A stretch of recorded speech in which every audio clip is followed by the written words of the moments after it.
Welcome, WonderCon. My name is Maura Corey. I am the editor behind Gen V. Nobody wants this, and I am super excited to be with these amazing artists to talk about their work and see the magic behind what they do. So first of all, let's just start it right away. Tell me what excited you to want to work on these projects, just to open up to anybody. Daniel, if you want to start. Sure. Yeah, I mean, in my case, I'm here most recently in K-pop Demon Hunters. I was attached to it directly through the creator, Maggie Kang. Neat. Who she's the wife of a showrunner of a show I did previously called Kipo and the Age of Wonder Beasts. Neat. And as soon as she said it was such a music-heavy project, it was obviously very exciting as a musician to join something like that it's music frontal and it's basically all about I would imagine as a music composer, story. music forward is big. Absolutely. Yeah. Awesome. I knew the showrunner, Matt Owens, from Marvel's Agents of S.H.I.E.L.D., and he approached me a number of years ago to get on season 1. And my first thought was, how are they going to pull that off? Yeah. That's a pretty complicated show. It has so many different genres to pull from. But when I started to hear what his initial thoughts were and how he had a very deep understanding of the source material, I was pretty excited to be a part of that and ultimately be a part of it on the ground floor and figure out the language of the show was pretty exciting. And then to see that it's the reception it's getting is pretty rewarding. Yeah. And it's been a very enjoyable experience. That's very cool. For Drops of God, I think the thing I was most excited about was coming in on a show that I was already a fan of because I didn't score Series 1. And I loved the show. Everyone back in the UK was telling me about it because I quite like wine, and the show's about wine. It's not just about wine, I promise. And then by some sort of weird manifestation, I was then hired on Series 2. So that was pretty cool. And then also just coming in on an already successful show because it won the Emmy, the International Emmy for Best Show for Series 1. Wow. Which was amazing. So that's kind of daunting, but like an exciting challenge. I know, we're sharing over here. I knew the producer of Wardriver, the movie I was on for a long time, and then they hired a director who I actually have known for 20 years since university. So wow. We happened to all just connect, and it was great. We all had a really great collaborative experience, so it was cool. It's amazing how, those connections can last and like really forge forward, part of your career. So jumping on to Good Boy, my very good friend and co-business partner, Brian Goodhart, was the co-producer, and he said, hey, do you want to throw your hat in the ring for this film? Sure. Found out 5 months later it was between me and somebody else, and then they sent me the rough cut, and I was just blown away by the point of view perspective of the dog. This was for you. Yeah. Yeah, the director of Didn't Die, Mira Menon, and her husband, Paul Gleason, who wrote the film together, and Paul was the director of photography. I go way back with them and have worked with them for over a decade. So this was just another chance to work with a really fantastic team of people who I have total trust in and who place a lot of trust in my work. And the brief of the movie was kind of in the horror world, but kind of about the moments going through an apocalyptic, cataclysmic situation in the world where, you still have actual life to live, and there's exes and, dirty jokes and dealing with your siblings and whatnot, and that just seems like a really fun vibe to be a part of. It sounds awesome. That's great. One of the things I love about having this panel is we have editors and composers, and a lot of this, they work hand in hand on informing each other's work. So I want to start with the composers first. So for Daniel, Ian, Sam, and Samuel, by the way, 2 Sams, come on guys, let's go. And Ian. For our composers, can you tell me how, when you're starting a project, setting the tone is so important? I mean, you create worlds, horror, high-octane action, or something that nobody's even seen before, and you have to pick notes, and even from the very first note, tell us what your approach is on some of these new things. Again, this movie, it has a really interesting tonal challenge, because while it does live in the horror genre, the heart of the movie is really not the suspense and the terror and the dread. It's the very kind of real human drama of all the moments in between the zombie attacks, and how you just kind of get by in your life. And this was all kind of made around feelings just after pandemic lockdown, or during and after. So it really speaks to that, and that's something that I think everyone in the world can relate to. And musically, then the challenge was, how do we make those horror moments scary enough and still have a cohesion across the moments of drama and the moments of comedy. And I think the way that we approached it was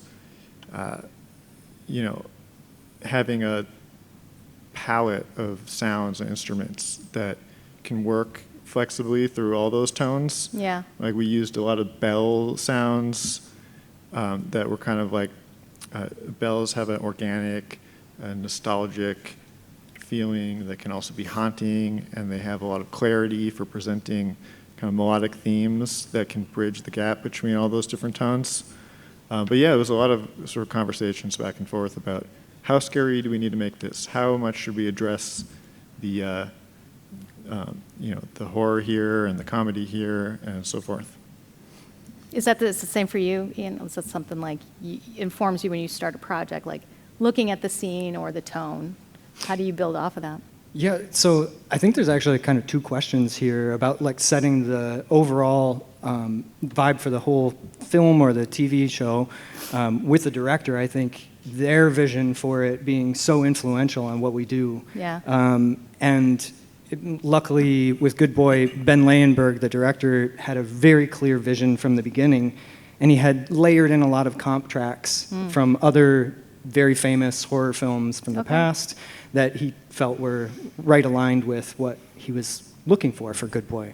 And so setting that initial expectation of what the sound palette should be, like Sam was just talking about, I think is essential. Finding your home within the instruments that you're going to use, that really sets the adjectives that you can find then, to find piercing or hot or freezing, those kinds of adjectives within the context of a cello or a voice or a drum. Because like cellos are warmer, right? A warmer sound? Depends. I think I'm a classically trained cellist, and I feel like it's one of the most versatile instruments. That's very cool. Because you can get from the lowest of the lows to the highest of the highs, and really strange, ethereal sounds as well. I love that. I love that. Are you a cellist, Sam? Mm-hmm. Yeah, me too. Nice. Yeah, I think in terms of tone, I find that it's different with every project, every director.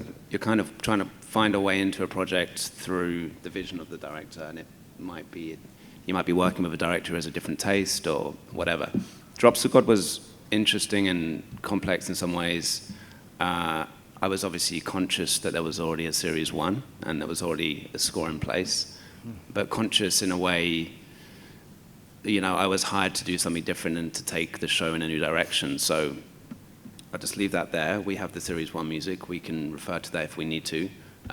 But my job was to kind of take it in a new place. So it was about actually being quite bold and trying out new ideas. And the way into the tone was actually, the editor sent me a sequence from episode 7 before I'd seen anything else. I hadn't seen any of the first 6 episodes. Just one sequence from episode 7, which is pretty much the biggest sequence of the whole series. And then just started boldly trying a bunch of ideas, sharing it with the director. Yeah. And this particular director, that's the way we find tone, is I just need to work out what the Tone was. F he likes. Right. We've worked together before, so Right. it's kind of just trying stuff out, and then eventually you come to a voice that you craft or a tone you craft in collaboration with each other. And Daniel, also, did I you? just wanted to get a wine bottle sampled in there, so I Right. sampled a wine bottle. That's Right. Do you find that's the same for you? I think, again, it depends on the project, but for me, it's a little bit different because I've done a lot of animation. Yeah. And animation versus live action, a lot of times you get involved much earlier. Yeah. So with live action, a lot of times you're responding to an existing image. In animation, a lot of times you're writing before there's even an image. There Right. might be some storyboards or some like basic visuals, but it's very static. And the music kind of informs a lot of where those things are gonna So that's move interesting. into. Yeah, so it's live much action is a little earlier. different because you guys get it before, you get it after it's It's more cut, responsive, and you I get it think. more before. Yeah, in a way, I think a lot of the visuals respond to the music itself. Like in That's- K-pop Demon Hunters, for example, the dun dun dun, that was done musically before it was even Cut. put into picture, Wow. and that was kind of how it ended up with a, it's 3 girls and all of that, but that existed in the song before it was even in the visuals. So the editors match to you. Yes, versus- exactly. And it this- happens quite a bit. I mean, in Hitmonkey was similar too. You work with storyboards, so there's a lot of flexibility in time. Yeah. And then once you do the music, the storyboards are only like, 1 frame every few seconds. Yeah. Then the animators can kind of move it to make sure the action fits your hits and Right. stuff. So it's a little bit different. So like I was saying, you guys, obviously editors and composers, maybe we don't talk to each other all the time, but we do work hand in hand. Talk sometimes. Yeah, but so let's pivot to our editors on the panel. I mean, we deal with pacing, editors deal with pacing, especially in genre work. I know for me in Gen V, it was very much that, trying to balance all that pacing. But we also have to deal with composers. You have to deal with VFX departments. You have to deal with sound designers to tell a cohesive story. And I know we're kind of the managers of that. So Eric, why don't you start off and tell us how, especially in One Piece, how you managed all those things to bring together such a great story.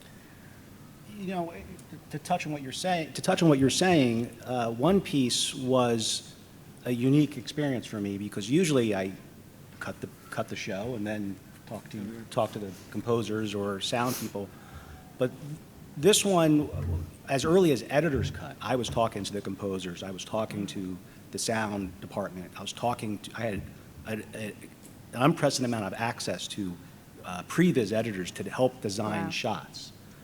So much of our show was people against blue screen.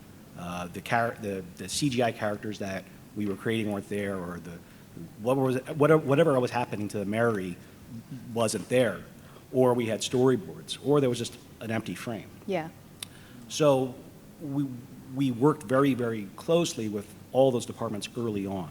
And by the time we got to director's cut and producer's cut, we had a pretty polished episode to present. And we were able to, from that point on, we were able to make much more informed decisions, much more educated decisions on how to direct the cut and where it was going. So in terms of collaboration, it was always a back and forth, Yeah. constant conversation. And as more and more advanced visual effects were coming in, we were constantly adjusting the edit, changing length to accommodate those shots. And the same thing with sound and music. Something would happen musically, it was like, oh, that's pretty cool, maybe we should open up the cut a little bit Yeah. to allow this theme breathe more to or breathe something. more. And so it was a very interesting process. Yeah, having it more polished is interesting because people do view it very differently if it's rough or polished. Kristi, what was your experience like in trying to manage all of that? Yeah, very similar actually. On Wardriver, I was lucky enough that the composer was married to the director. So he came on very early, which I love. I prefer to have composers on as soon as possible just because it's another voice in the cut that really changes how it feels, changes the tone. Yeah. And so that was nice because we could work hand in hand while we were still cutting the movie. And Wardriver's was a very flexible structurally, and so the music made a big difference when we were shifting things around. And Yeah. we had a sequence right in the middle of the movie where me and Mark worked hand in hand to create it together. Like you're saying, sometimes I would shift the edit, sometimes he would shift the music to work with where we were trying to go and like ramp up this tone and this pace and this emotion together. And so it was nice that way. It is amazing how, and I don't know if you guys can visualize this, but when you have green screen or blue screen and an actor is like acting to nothing, it could be like And so the editors and the composers have to make that come alive Yeah. to make it really feel like something's happening. I think that's really cool that you get to work so closely with that and in tone, right? So Daniel, let's come back to you for a second. You do Hitmonkey and K-pop Demon Hunters. Those are two totally different shows and have different aspects to it. So when you've got two distinctive worlds, as a composer, you're writing songs, you're creating score. How do you approach how do you create music that is so stylistically different but gives that life and energy to those distinctive worlds? Yeah, I mean, I think I'm generally approached to do scores that have a bit of a song production sound in general, because that is my background. Yeah. So I started with songs and then moved into scoring several years ago, but so a lot of times, even for Hitmonkey, what they were looking for initially was a much more rock kind of grungy score, which ended up not being it. And that's kind of one of those things, like sometimes you get hired to do something, but then You have to as you're pivot. getting started, you're like, we need a little more cinematic. It's still a Marvel show, you know? Right. And it ended up being orchestral with strings, with a little bit of electric guitar. So things, you have to kind of adapt to the needs of the show. Sure. But as far as like how I'm approached, I think generally is with a vision that a filmmaker has on something that they think, they want some sort of modern production to it in some way, which is the same with K-pop Demon Hunters. He was finding that type of marriage between what you expect on an animated feature and the sound of current K-pop. Which was obviously well received. Yeah, I mean, it was a whole team, of course. Yeah, but of course. Yes, yeah. Interesting what you said. You have to adapt to the needs of Absolutely. the show, right? So Eric, you did one piece and you had new characters you had to introduce. I'm going to get these names right. Smoker, Tashigi, Vivi, and Laboon. So when you're creating, introducing new characters into a season, there's a lot to establish. How do you approach it, pacing-wise, balancing that to the already new character or already existing characters and folding them into the world? Yeah, I mean, you don't want to slow the story down. You want to make the introduction of the characters feel organic. I sort of look at it as, what's the point of view of these characters? What is their introduction doing to move the story forward? And what was interesting about One Piece, and I tried to embrace it even more with these new characters, is I tried to bring them in through action and reaction. Okay. So, Smoker comes in, he's imposing, he has these double cigars that he's smoking, and he's a commanding presence. He just caught a very dangerous pirate, so there should be an authority to him. Tashigi also started off kind of innocently, and we progressively learn, well, she's very involved in swordsmanship, and she's a Marine. Vivi, when we first meet Vivi, spoiler alert, guys, she was a Baroque work agent, and we slowly learn, well, no, she's somebody that's going to be part of the Straw Hats, and very important to the story that's going forward. Laboon, which was very dear to my heart, this big giant whale, bigger than the Empire State Building, wasn't even there. It was all CG. We would have storyboards, and I was very fortunate to have access to a previs editor, and we were constantly trying to adjust his eyes and make him we wanted it to be a heartbreaking story of this whale has been left behind by his family, similar to Luffy. And initially we meet him as a threat, and then we learn, no, there's this heartbreaking story here, and at the end of his journey in that episode, he's part of the Straw Hats. Yeah. So editorially, the way I sort of look at that is through rhythm and pace. Some Smoker and Tashigi and Vivi, because some of that is action, it could be paced up, and you don't want to belabor the point.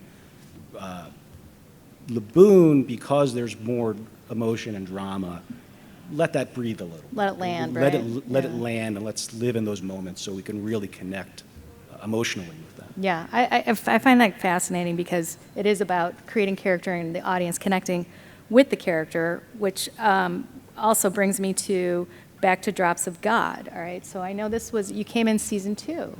And so how exciting is it or how daunting is it to come in and try to create a new sound, which obviously you said you were hired to do. Could you elaborate more on what it was that, were there unique instruments? Did you take inspiration from season 1, or did you go completely blank slate? How did you work on that? Very daunting. Very daunting, I bet. I've worked with that director and those editors before, and I think this has been a theme of what a lot of us have said on the projects that we've worked on, which is quite rare actually, is that my relationship with Oded, the director, Omri, and Amir, the 2 editors, is very hands-on. Music is part of the edit.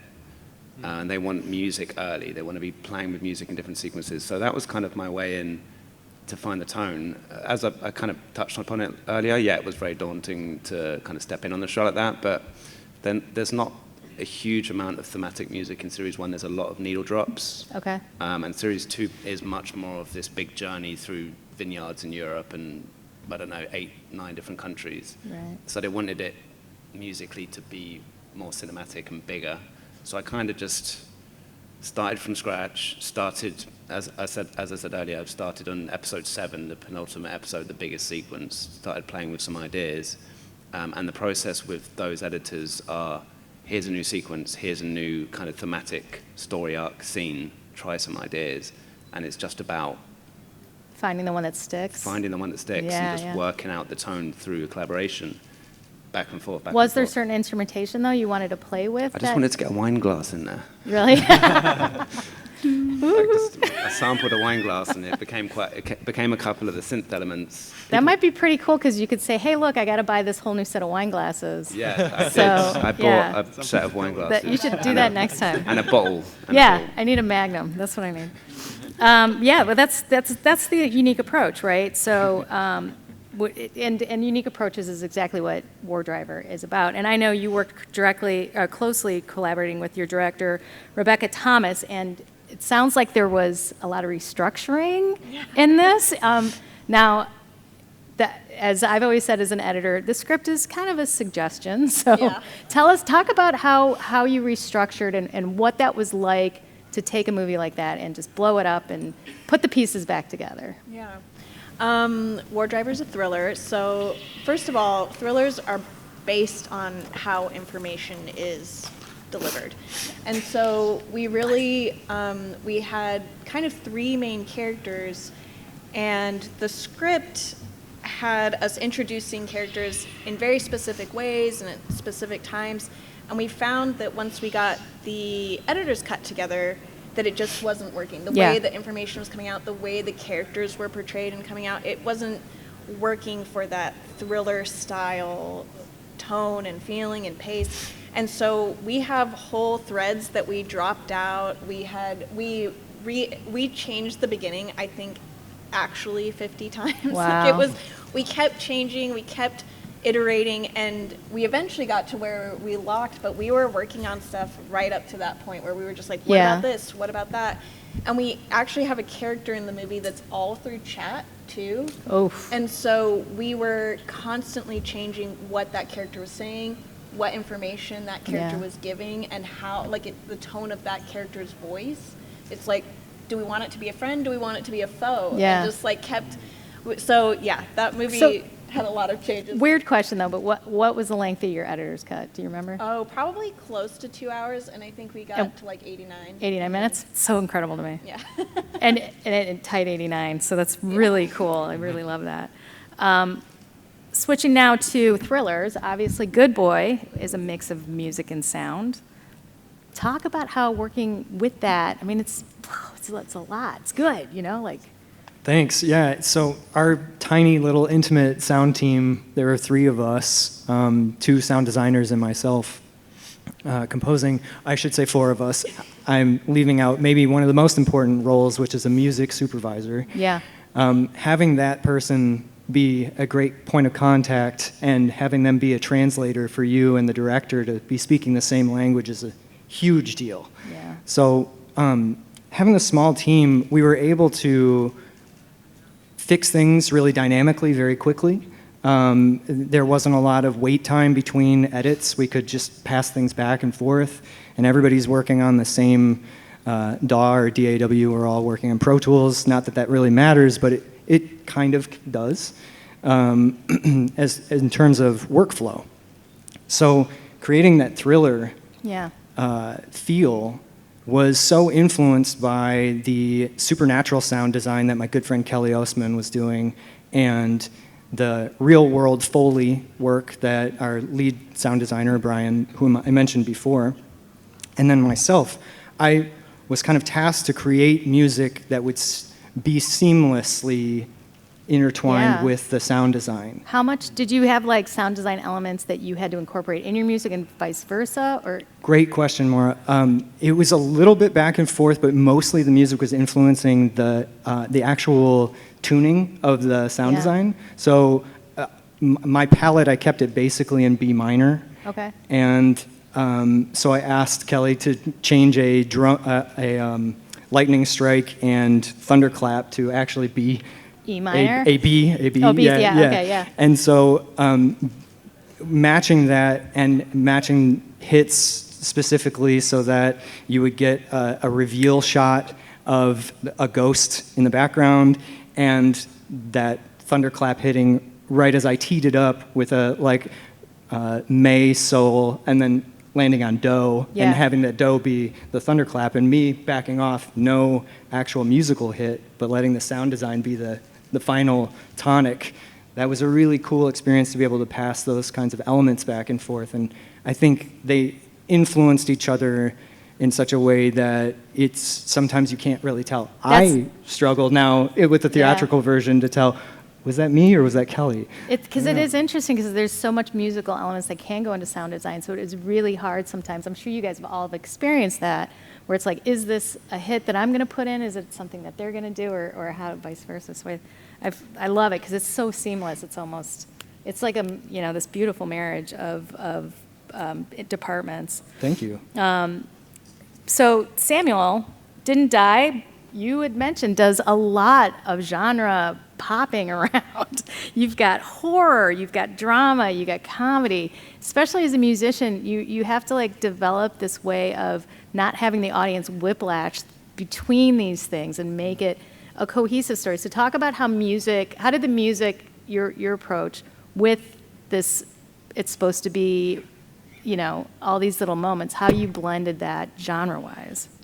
Sure. Well, it all starts with just a lot of preparation and communicating with my team. And, Mira was very clear about the direction the movie was going to go emotionally and tonally in terms of, as I mentioned before, the heart of it really being the human moments and less so the straight up horror and terror.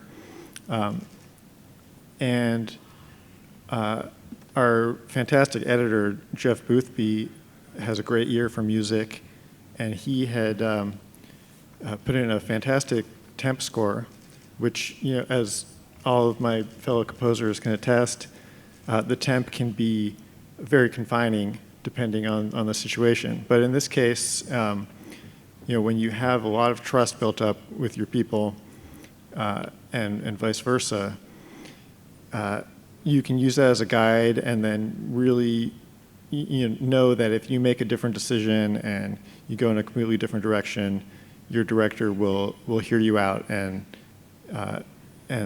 that came into play a lot in this movie because the way I approached it was really to just kind of sit back and watch the scenes unfold and feel the feelings that I had spontaneously in engaging with it, and then respond to that with whatever technical skills I needed to address that. And it's one of those things, like in a lot of disciplines, where you do a lot of preparation work, so then you can kind of forget about it and respond intuitively. So that meant creating themes that were derived from that spontaneous emotional reaction, but that could be flexible enough to sort of work in a suspense, horror context, then also work addressing the different emotional beats of the movie and the drama.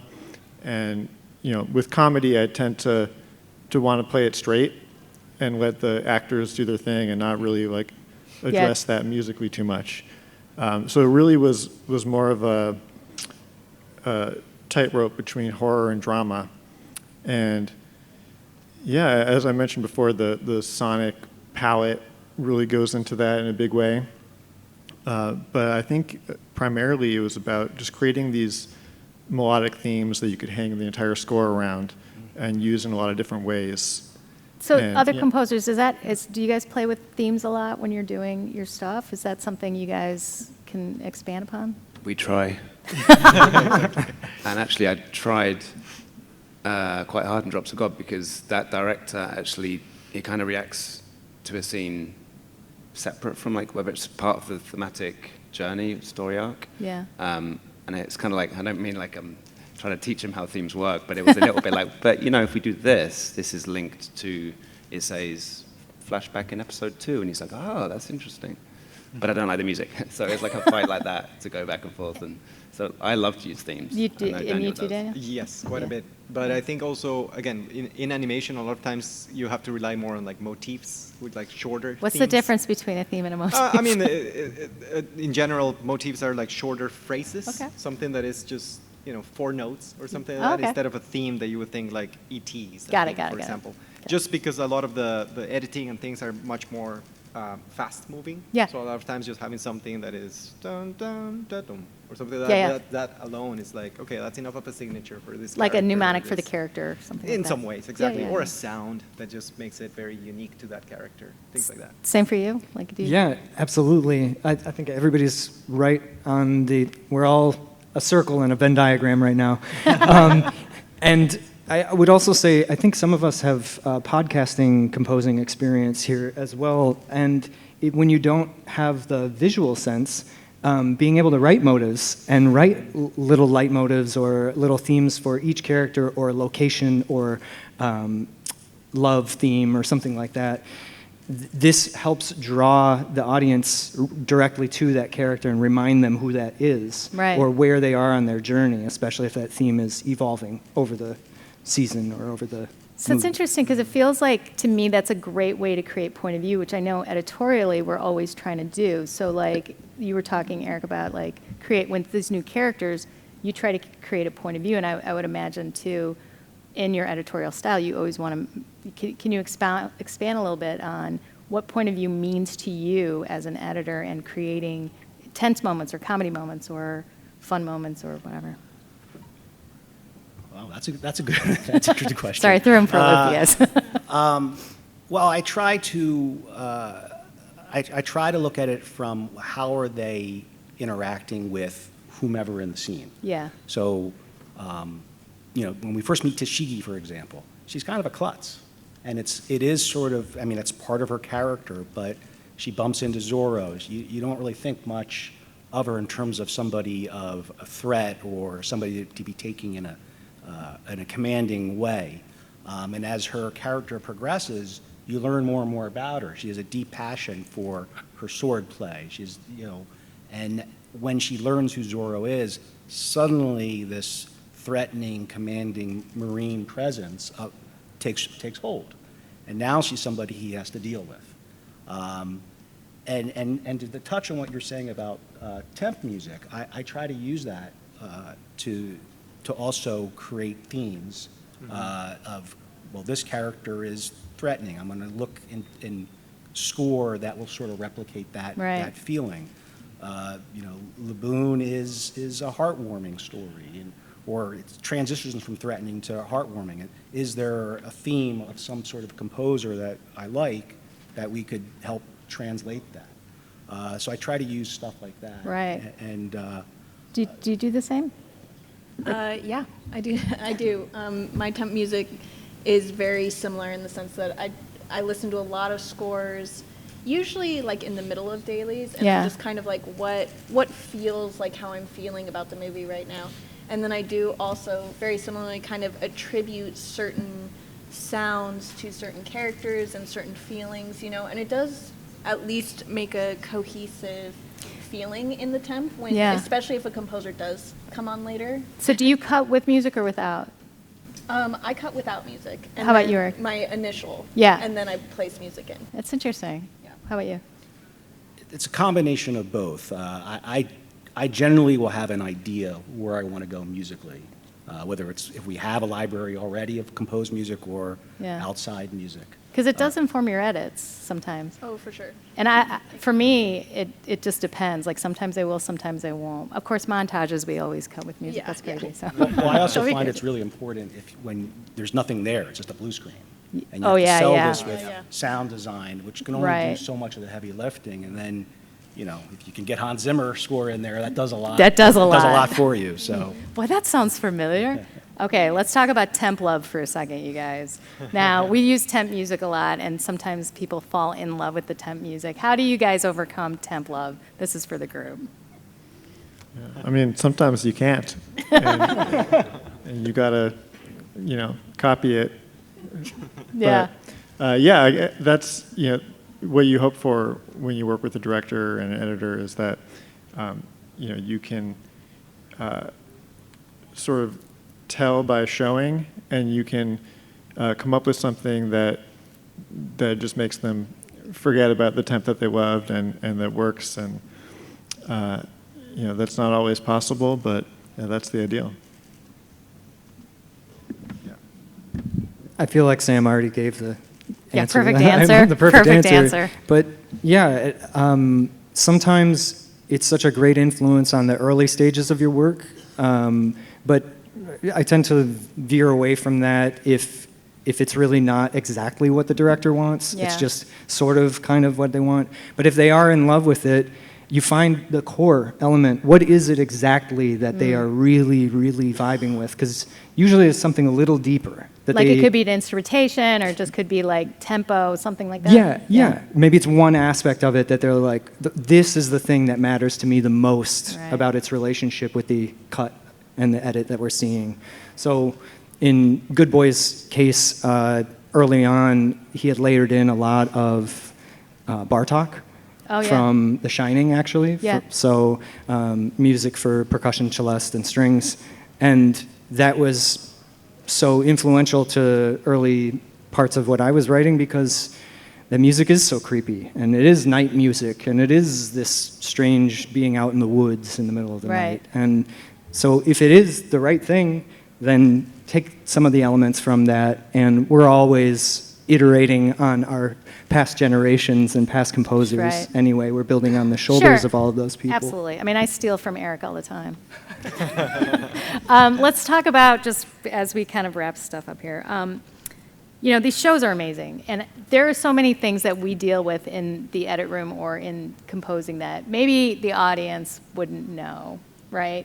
Is there something about these pieces that maybe you fell in love with that maybe be on screen, but something that you fell in love with and just like want people to know, oh my God, this was really great for me. Like, I know for me, sometimes it's just a small edit of maybe somebody's making a little joke at the end or something like that. But I'll start. I mean, for me, I think in Cape of Demon Hunters, I wrote the Hunter's Mantra, which is something that didn't get as much attention, but was played at the Oscars at the beginning of the performance, and that was really cool because it's all over the film, but it's not, it's not golden, it's not how it's done in that sense. Like, it didn't get as much of an attention, but it's played more than any other song inside of the film. It's That's like 26 so cool. times.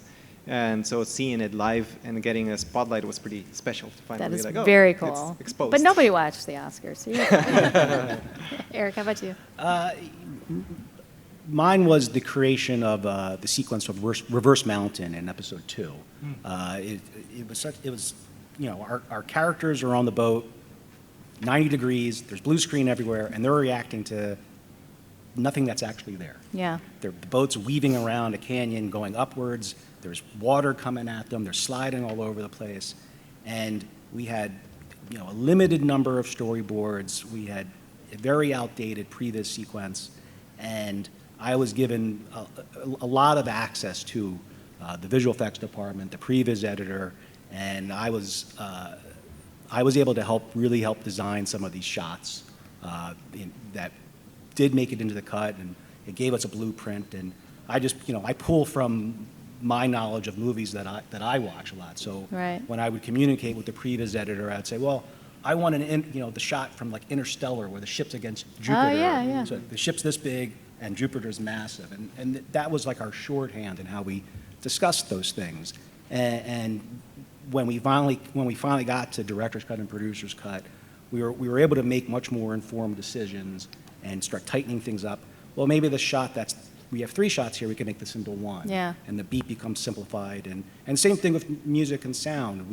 They were much more involved early on. And the collaboration was a very unique experience in terms of how we were handling that from almost minute 1. Wow, that's really cool. And it's a very, for me, putting it together was just an incredibly enjoyable That's experience. really cool. And don't say wine glass. That's literally what I was going to say. Actually, yeah, the wine glass The wine and the glass, wine for bowl. Sampling the wine glass. Did I say that already? Yeah. I think actually coming back to themes and motifs, I Yeah. think that is something I'm really proud of in this show, because Drops of God, it's not a wall-to-wall music show. Yeah. There's a lot of space. Oded, the director, likes to sit in the room with them and hear the room tone. So the music, when it comes in, has to be saying something. Yeah. So there's few opportunities I have to use music in this show to be able to weave in themes and kind of have these themes evolve through Issei's visions that he has throughout the whole series, and Camille's kind of downfall of her relationship in series 2. Sorry, spoiler alert if anyone's. So when they're listening to the music, it is really, it's very anchored and important. Yes, and they're all linked, and the arcs are linked together, so that's probably what I'm most proud of. No one will probably awesome. notice. That's great. Kristi, what do you tell us? I had a great time with Rebecca Thomas, the director. Again, we'd known each other for a long time, but this was our first time working together. No way. And so we had a really great collaboration, and she was very open to just trying things out, which is not always the case. And so that was fun too, and the script and movie needed it. And so that was a really enjoyable part. One of my favorite sequences is about 45 minutes in. It's the montage I was mentioning earlier. It's about a 5-minute sequence, so it's very long for this type of thing. But we're ramping up. We're discovering Cole's how he hacks and steals money, and also he's desperate to get a lot of it. And so we were trying to create this ramp, but ramping for 5 minutes is really hard. That's a long time. It's a long time. And so I ended up creating this like kaleidoscope image effect where like some of it's superimposed and the cuts are getting faster and faster underneath, and it's just a really fun I love that. sequence. It's like one of those things you're like, it wasn't on the page, but look what happened. Yeah, That's exactly. really cool. So there's 6 dream sequences through Good Boy, and it's all Indy the dog's dreams. And so we needed something unique to tie all of those together, and I built an instrument for it. I didn't invent the instrument. The instrument was invented by a Canadian luthier named Fran Riley. But I took his design and I created my own, and I got to work with my dad on making that. Shut up. He did the welding for it, and I did all the woodwork, and so that was a really meaningful experience to work with him on that, and to hear it tie these 6 scenes together. And it was the right thing instantly. You know, when you land on something, you're like, oh, that's it. Yeah. Oh, wow, okay. So I feel That's gonna very make me cry. Shame on intimately you. proud of that. That's awesome. You're going to have to elaborate a little bit more on that for me Yeah. later. But, yeah, I guess for Didn't Die, there's two of the main characters, Hari and Barb, in their way of kind of dealing with the trauma and the horror of the situation that they're in, which of course is a zombie apocalypse that they're living through, is they like to dress up in glitzy formal wear and do cocktail hour every evening and like sit at the piano and sing songs. And this evolved into, in the middle of the movie, they sing the song Beautiful Dreamer, and that song kind of became like a touchstone for the essence of the movie, which is really that, in any kind of cataclysmic situation, you have to find something meaningful to hang on to, whether it's your family, your relationships, or just your own self-respect, or your hopes and dreams. And in one of those things that are, my favorite thing in scoring is when you have an idea that you don't even know why it works, and you can't put your finger on it and explain it, ironically for being on a panel, but that it just does work. And so I was able to use my jazz background, which is very rare in film scoring that I'm able to pull that out. But we bookended the movie with these kind of jazz versions of Beautiful Dreamer. And I even got, as like a thing on the radio, a little jazz quartet version of it in the middle of the movie that you can barely hear. But I'm proud of that ending up in the movie and just kind of having that as a bookend. Yeah. All right, we have one more thing I just want to do is quick fire, this one-word answer only. Favorite snack, go. Oh my God. Skittles. Anything chocolate. Okay. Does wine count? Yes. Cheez-Its.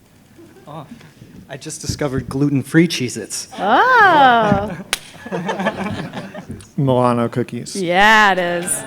All right, you guys. That's all the time we have today. I'd like to thank our panelists here, Daniel, Eric, Ian, Sam, and Kristi and Samuel for being here to discuss everything. You guys are an amazing group of artists. Thank you so much for everything. I also want to thank Impact 24 and WonderCon for putting this panel together. For all of you joining us, please tag your posts at It's Live at Impact 24.